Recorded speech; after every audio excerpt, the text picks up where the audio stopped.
4 книги. Тоа е Љупчо Димитров со неговата втора книга Некогаш игра, што ја издаде студентски збор. Ова е негова втора книга поезија. Потоа Петре Димовски Преломи, што ја издаде Алфа, збирка раскази, и Владимир Попов Траги, збирка поезија, и збирка раскази Алдо Климан, што ја издаде Мисла, темни игри. Како главна констатација за сите овие 4 книги би можело да биде тоа дека една карактеристика се провлекува во сите нив, а тоа е играта. Алдо Климан, што значи играта за вас? Насловот на мојата книга не е случаен. Играта за мене представува нешто мрачно, нешто темно. Во таа смисла што никогаш не знаеме, независно од тоа дали сме материјалисти или идеалисти, никогаш не знаеме дали не сме само еден сон на некое повисоко суштество, на некое надсуштество. Благодарам. Владимир Попов. За мене поезијата е игра. И мислам дека тоа повеќе ќе се нагласи во следните книги. Љупчо Димитровски. Во оваа моја втора книга, Некогаш игра, се обидувам да поставам и да ја пронајдам суштината на животот, односно да животот, секојдневието наше, да го карактеризирам како една игра со нештата, со се она што е околу нас и за нас.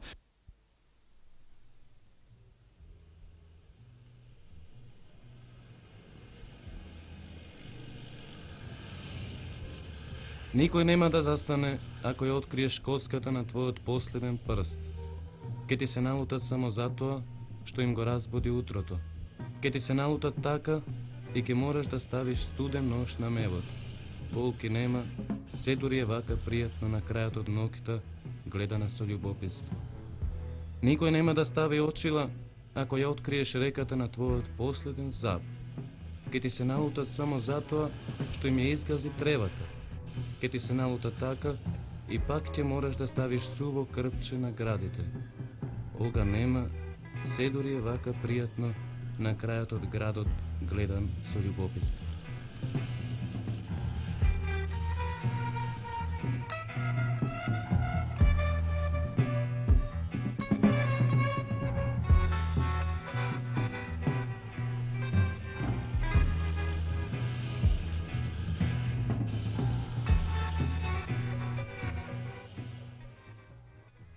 Данило Коцевски, ви се молам за поетската книга на Љупчо Димитровски Некогаш игра.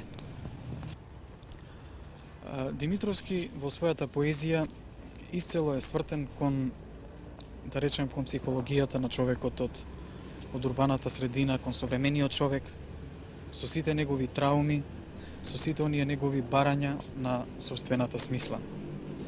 И кога пее за љубовта, и кога пее за некои своји внатрешни потраги, тој сиот е во некое недоразбирање, во некој несклад со светот околу себе, па на некои места дури и со самиот себе си. Дали успева тој несклад да го усклади на некој начин во оваа втора книга? Да, тоа е една од неговите карактеристики и мислам дека со тој налет од зборови, со тој една плима од зборови, Љупчо Димитровски, мислам самиот поет како да сака да прикрие една своја празнина, да воспостави некаков контакт со луѓето, да не биде сам. Мислам дека во тој напор да се надмине таа осаменост, или би рекол пред се да се надмине подвоеноста во себе, често пати во оваа книга е безуспешна. Но тоа е поетовата судбина, а таа судбина често пати тоа е судбина и на современиот, на урбаниот човек. Една од најспецифичните карактеристики, мислам, една најголемите одлики на оваа поезија на Љупчо Димитровски е таа што оваа поезија има една своја, една карактеристична поетска синтакса, една, би рекол, една сосема изместена структура на поетската реченица. Или поедноставно речено, при читањето на оваа поезија може да се добие впечаток дека се во неа е онака како што не би требало да биде, во некој неред, во некој несклад. Тој внатрешен хаос, тој некој свој внатрешен немир, поетот го пренесува и во сферата на јазичната експресија. Токму тука доаѓа до израз оној момент, бидејќи Димитровски, како да не му е важно да појде од некој ред, од некоја хармонија, од некоја веќе зацртана целина, туку напротив, како дисхармонијата, нередот да му е единствено важен во зацртувањето во изнаоѓањето на некои своји поетски суштини и на крајот за да воспостави еден свој контакт со светот. Ова поезија си има впечаток како јазикот да се побунува самиот против себе. Поетот го разбива однатре со некои своји мисловни пресврти, ненадејни, со алогичности и така натаму, што сето тоа на некој начин може и на овој поет да му отвори можности за нови своји искажувања. Јас мислам дека е тешко од овој аспект и од аспектот воопшто на фазата во која се наоѓа овој млад поет да се одредува точно, прецизно какво е неговото вистинско место, каков е придонесот во нашата понова поезија. Меѓутоа, бидејќи во оваа своја втора книга, Димитровски на некој начин се надополнува, го развива и понатаму тој свој поетски свет, мислам дека таквата една одредба и не е потребна, ниту е неопходна, и се разбира тоа не мора да биде греф, ниту недостаток на оваа поезија.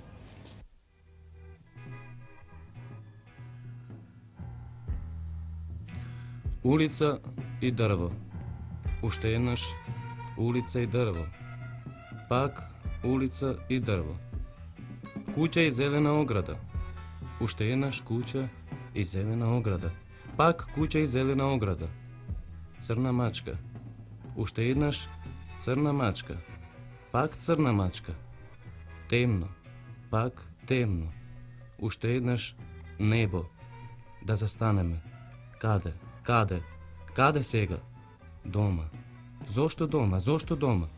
Ке ти кажам дома.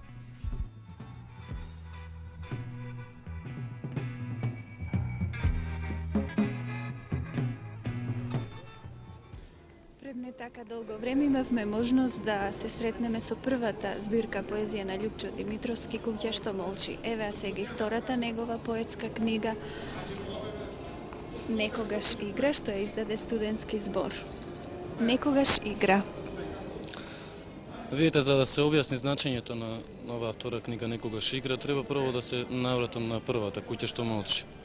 Првата книга беше еден збир од повеќе теми, доста обемна тематски и неопределена во исто време. Така наречена веќе како поетски концепт.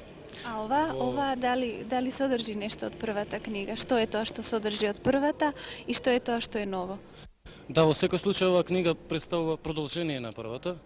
Зборот ми беше дека токму оние теми што се веќе поставени во првата книга бараат едно продолбочување од моја страна, поетско. И веќе тоа е еден почеток на разработка на "Куќата што молчи", оваа прва книга. Односно, таа тема, играта како суштина во секојдневието на човекот во урбаната средина. Тоа е, мислам, основата на целата книга.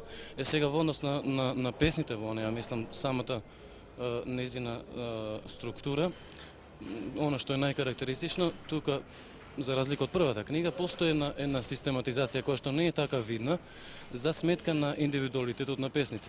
Вие само нешто разработувате? Да, тоа е се разработка само на таа "Куќа што молчи". Во сите оние неколку наредни книги што ќе видат, тоа се сите теми од мислам инспирирани, самите теми се во "Куќата што молчи" и поставени таму. Се во таа што мислам наскоро мислам да ќе излезе, тоа е веќе онаа тема љубовта како една она сила на човекот што се обидува да го свати животот и да се најде себе си во тој живот. Значи, во очекување на љубовта да го завршиме нашиот разговор. Ви благодарам.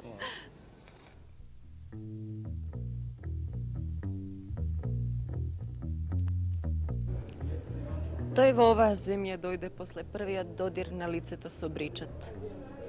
Имаше многу планови. Слушаше пофални зборови за таа земја.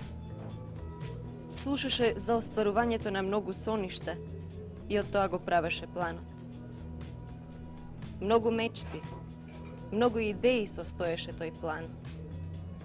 Требаше да се остварат. Можно беше да се остварат. a po nив idеше srećata i život. Najprvin trebaše da se spečalat pari. Потоа можеа да се остварат другите планови. Работата беше тешка и физички напорна. Мускулите на раците до бол се грчеа. Жилите набрекнуваа до пукнување. Но во нив крвта беше младешка, силна и го јачеше телото. Чувствуваше малаксеност, но кога ќе поминеше уморот, стануваше буен и жилав. При работата можеше да мисли само на собственото тело, на физичкото постоење на собственото тело и на предметите кои го обкружува. Или не да мисли на нив, ами да го прати движењето на деловите од своето тело и движењето на предметите околу него, за да може да го одбегне падот на некој предмет врз себе. И тоа не му даваше време да се сврти кон себе си, да погледне во себе си. Во таа работа не чувствуваше ни голема потреба за разговор. И онака наоколу беше бучава од машини и шум од физичката промена на предметите. Повеќе логички ги откриваше значењата на зборовите од другите работници. Ги чувствуваше како браќа тие луѓе и им се насмевнуваше кога не можеше да им одговори со зборови. Но кога идеа празниците, оние денови кога нигде не се работеше, кои беа создадени за одмор на телото и за здравување на духот, кои се минеа по веселби, кај пријатели, во разонода и рекреација, тој се чувствуваше осем. Прв пат осемен се почувствува во тие денови и осети некоја тежина што го надвијанува. Во оваа земја никаде немаше познат. Осаменоста е најголемиот непријател на психата. Доволно е силна да го нагризи и понешти човечкото суштество. Таа се всади во неговото срце и тој ја осети неа. Не посака борба со неа, туку помирување со судбината. Се нешто срцето му бараше, но остануваше незадоволен. Проба кај алкохолот, но тој беше толку со сек, што можеше да го прегори како млада фиданка сланата. Излезот не беше тука, а нему му требаше излезот. Кај му се силите да го стигне излезот? Волјата му беше убиена и не чувствуваше од ништо потреба. Само некаква општа, нејасна потреба. Бегање од нешто што го прогонува. Во главата му бучи, се преврќа се во хаос. Го шибаат бодежи и од тоа дури почнува лудо да трча. Си искачи на терасата од високата зграда и се приближи до ивицата. Долу погледот му падна врз плочниците и улиците и ги виде развражени и шарени. Во него изовка прашањето: зошто? Тој застана. Животот. Зошто го напушташ? Не, извика. Не, рече Потив кој се врати назад. Премина до другата страна на терасата, се врати пак ја премина терасата. Тоа траеше миг или вечност. Над него пак завладеа подсвеста. Се приближи до ивицата и се искачи над зидот. Долго стоеше така. Надолу беше се матно. Го понесе безчувствителноста, како да тонеше во некои шумни, заглушни вибрации. Кога се освести и ги отвори очите, почувствува физички бол, малаксеност, издрвеност. Над него беа надвиснати лекари и свати дека е во болница.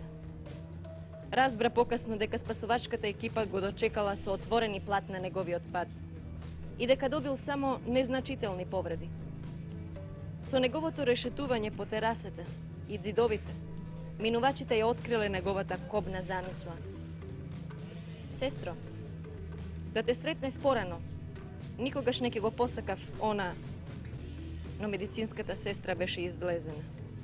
Почна да го навијанува спокојна дремка, која го носеше во сонот на животот.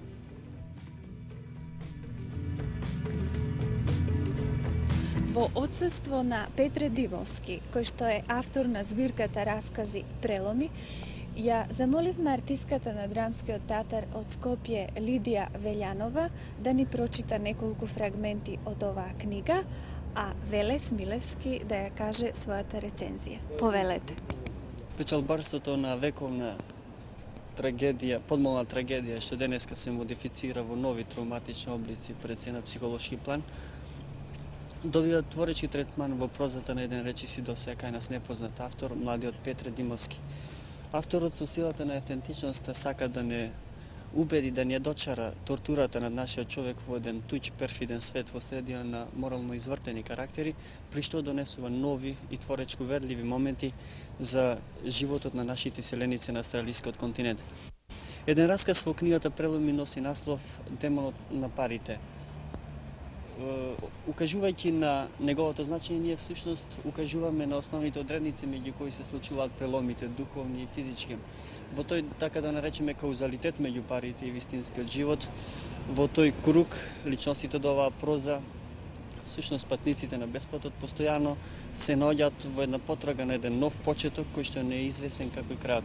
Едно од битните значања на таа потрага, што стои инаку и во коренот на печалбарската традиција, барање можности за надминување на социјалните состојби, во случајов не толку со нагласен рационален егоизам, колку со една доза на инстинктивна потреба за обстојување, доведува во раскази, во 7 раскази од збирката Преломи до диференцирање на индивидуалните судбини,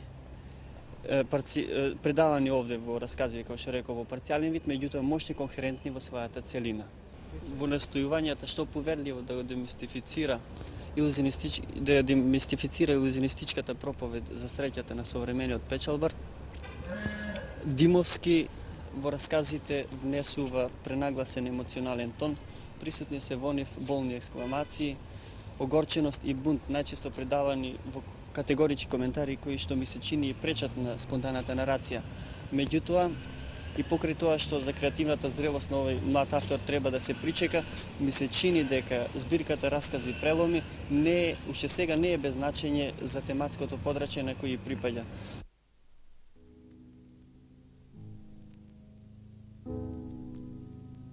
Не се ни обидувам да го вратам денот што крај мене безимено мине, само знам дека еден од датумите на септември. Не се ни обидувам да останам оној истиот, сонливиот што прво со отлик во утринското огледало го гледам. Дождот незапирливо лее, затекнувајќи ме загледам преку масата, препуштен на самиот себе си, однапред осуден на овој живот, оваа самотија, смрт. Колку ли сум далеку од оние минути на голото утро, шушкањето на весникот в постела или синоќешната цигара. Седам обвинет, обиколен со мрак, го насетувам крајот во бледото светло на лустерот, во последното догорче, во надежта, како единствен патогас, во синилото на утрото кој не умеам да го достасам, а утрешното е далеку. Сосема ново, нова надеж, нови солзи, нова љубов или можеби раздолба. Станувам да го затворам прозорецот, последното светло пред дождот и уште малку тишина крај вклученото радио, напразно чекајќи одговор на непоставеното прашање и некој глас од темнината што прашува дали вака секогаш сум тажен кога врне.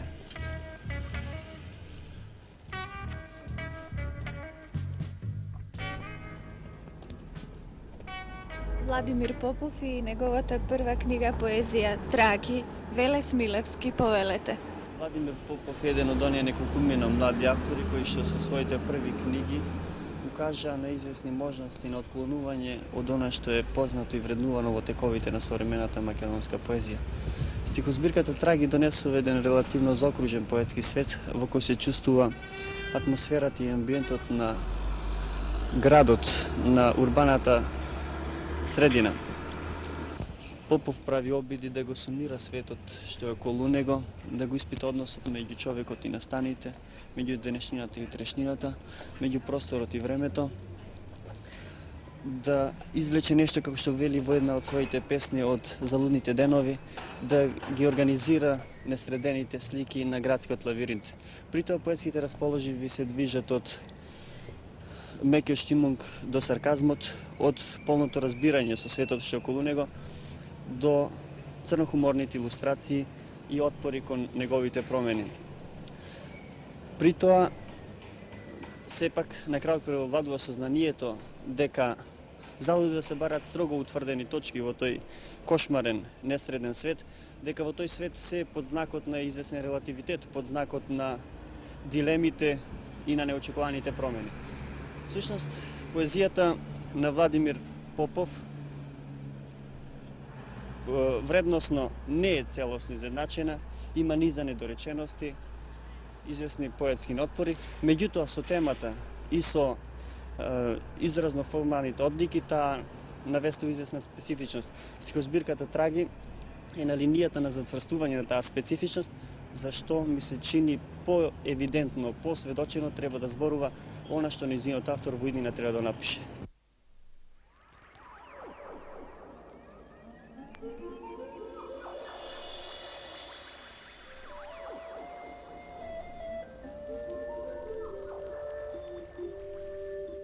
Се пробиваме низ маглата како низ пердиња чад. Минат крај нас автомобили, невидливи бучни сеништа, само за миг затреперуваат нивните црвени светлилки, недогорени цигари во преполн пепелник. Потоа пак мир и помешаност на маглата со нашиот здив, на празните и ретки зборови усогласени со брзите чекори. Како со времеплов пловиме низ облаци, нејасните светлилки висат и се далечни цели светлосни години. Се пласти маглата врз нас и во нас, сакаме да избегаме од сета таа лепливост и невидлива мов која се нафаќа врз нас, но криенката не ни успева. Постојано сме наоѓани во просторот во кој ние не постоиме, само непрегледното море магла.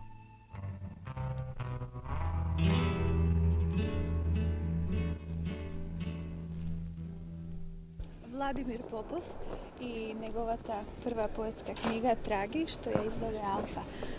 Што носите вие во вашата прва поетска книга, која се вика Траги? Некој траги ли? Што е тоа? Па да, всушност има едно алегорично значење. Трагите се тие оние траги кои остануваат уште од детството, кои човекот ги носи со себе и кои особено доаѓаат до израз во младоста, кога човекот се ослободува од тоа детство и кога почнува да заживува всушност. А во овој случај да заживува со градот, бидејќи градот е мојот основен елемент во поезијата. Уште како момче, пред да ги стекнам овие страшни лузни на лицето, се обидував да напишам по некоја песна. Објавував доста, но тоа главно не ми значеше многу. Позначено ми беше чувството дека за разлика од голем број своји врсници имам пристап во два света, реалниот и имагинарниот. Јас ги замислував како две безгранично големи соби, меѓу кои постои само една врата, а низ која ми беше дозволено да поминувам од една во друга. Тоа чувство беше прекрасно, ништо не ме ограничуваше. Доколку се чувствував тесно во едниот свет, преминував во другиот и обратно. Се обидував дури да ја урнам и вратата, што ги разделуваше, за да ги направам уште позависни. Тоа долго не ми успеваше. А кога најпосле се случи, бев ужаснат од свеста дека направив непоправлива грешка, што веднаш почна да ми се одмаздува. Веќе не бев во состојба да одредувам во која соба се наоѓам, па ослободувајќи го она најмрачното што го има во себе секој човек, почнам да правам ужасни злосторства без повод, а жртвите воопшто и не ги познавав. Можеби и сега само сонувам за да ја залажам совеста. Што велите? Имаме уште една книга за која што сакаме да зборуваме. Тоа е првата книга раскази на Алдо Климан "Темни игри". Данило Коцевски, повелете. Во едно очигледно време на поезијата, кога повеќе млади автори дебитираат со своји стихозбирки, и од друга страна кога се чувствува, мислам, една криза на расказот во нашата литература, Алдо Климан се најавува со својата прва книга раскази "Темни игри". Еден од основните, ако не и основен белег на оваа проза е настојувањето на авторот да одбегне некои стереотипности, некои конвенционалности на реалистичкото раскажување, да биде нов и модерен во постапката, со една видлива интелектуална нагласеност на своето прозно кажување. Бидејќи не ја разгранува нарацијата на премногу настани, не обременува со премногу настани, личности и ситуации, овие раскази на некој начин представуваат една внатрешна драма, секој расказ представува една внатрешна драма на главниот јунак, кој е своевиден хомо дуплекс, човек длабоко разединет во себе и постојано во некој конфликт, во некој судир со светот. Така да личностите, наоѓајќи се пред една своја празнина во себе, губејќи често врската со дури и со разумот, со своите постапки, тие запаѓаат во некои конфликти кои не се само во некои конфликти кои не се само резултат на некои надворешни објективни околности, туку како разрешување на таа своја внатрешна борба. Без оглед на некои неотпорности на авторот, например при развивањето и градењето на ликовите и на ситуациите, и на таа помалку или повеќе убедлива игра на реалното и имагинарното, може да се каже дека ова е проза која настојува, која се обидува да оди против струјата, која е малку пишувана и која има мала традиција кај нас. Се разбира, тоа не може да биде некоја предност сама по себе, меѓутоа би требало да се има на ум при читањето на овие раскази. Благодарам.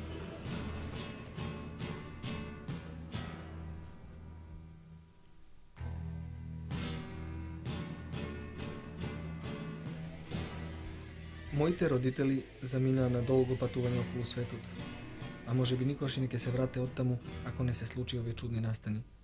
Беше тоа некое 5-годишно време. Градот замрзнуваше од темни пречувства, што како остри ветрови минуваа низ луѓето, однесувајќи со себе и најмалата нивна желба, макар за последен случаен отпор, макар за спомен на некогашните бели за пролетување. Сите бегаа, се вовлекуваа во своите мрачни дупки, оградени со дебели ѕидишта на непријателство и омраза. И тогаш останав сам. Во огромниот празен стан се беше во неужасен ред. Тоа ме доведуваше до лудило. Морав да сторам нешто, што и да е, нешто што ќе го неспокои светот. Сакав да речам некаква страшна вистина. Наеднаш собите почна да се исполнуваат со луѓе. Овие доаѓаа во групи и ненадејно, како луњата што се подготвуваше некаде надвор. Набрзо ги запоседнаа и најзафрлените агли во станот. Само неколкумина од нив можеа да речат дека навистина ме познаваат, но тоа не беше воопшто важно, зашто јас самиот никош не би се заколнал дека некаде сум ги сретнал. Сите ние заедно бевме само една неповторлива нужност.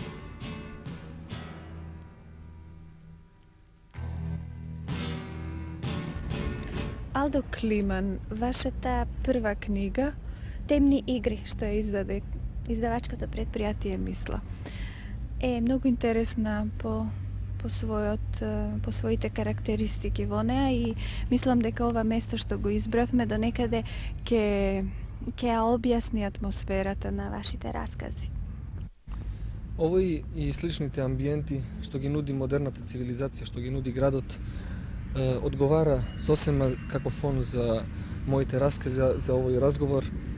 Затоа што моите раскази ги третираат проблемите на модерниот човек, на неговите етички и психолошки проблеми во една ваква градска средина. Во вашите раскази е напоредно со животот, во цело време е присутна и смртта. Зошто е тоа така? Смртта како проблем ме интересира од поодамна. Во овој краток живот имаме многу малку време за она што го нуди самиот живот, за убавините, и баш поради тоа оној страшен момент на престанување на свеста, на престанување на сваќањето на светот, можноста да се доживуваат неговите убавини, неговите бои, неговите звукови, од секојаш ме застрашувал. И токму затоа смртта е толку честа моја преокупација. Може да се рече моја творечка обсесија и таа продолжува да биде тоа.